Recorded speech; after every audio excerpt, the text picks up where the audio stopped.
Action പ്രാധാന്യം കൊടുത്തുകൊണ്ടൊരുങ്ങുന്ന ശ്രീനാഥ് ഭാസി ചിത്രം പൊങ്കാലയുടെ teaser പുറത്തിറങ്ങി. ഒരു നടന്ന സംഭവത്തെ ആസ്പദമാക്കി ഒരുങ്ങുന്ന ചിത്രം കൂടിയാണിത്. ടീസറിന് സോഷ്യൽ മീഡിയയിൽ ഗംഭീര വരവേൽപ്പാണ് ലഭിച്ചിരിക്കുന്നത്. വിജയ് സേതുപതി അടക്കം നിരവധി പ്രമുഖർ ടീസർ ഷെയർ ചെയ്യുകയും ചെയ്തു.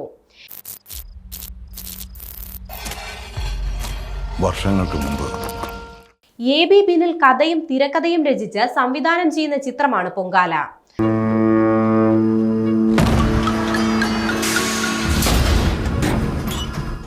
ഗ്ലോബൽ പിക്ചേഴ്സ് എന്റർടൈൻമെന്റ്സിന്റെയും ദിയ ക്രിയേഷന്റെയും ബാനറിൽ ദീപു ബോസും അനിൽ പിള്ളയും ചേർന്നാണ് ചിത്രം നിർമ്മിക്കുന്നത്.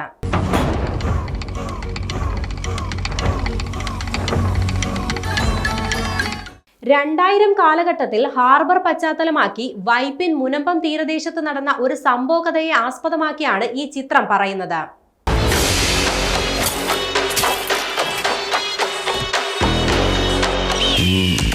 യാമി സോന, ബാബുരാജ്, സുധീർ കരമന, സമ്പത്ത് റാം, അലൻസിയർ, കിച്ചു ടെല്ലസ്, സൂര്യ കൃഷ്, ഇന്ദ്രജിത്ത് ജഗജിത്ത് എന്നിവരും പ്രധാന കഥാപാത്രങ്ങളായി എത്തുന്നുണ്ട്.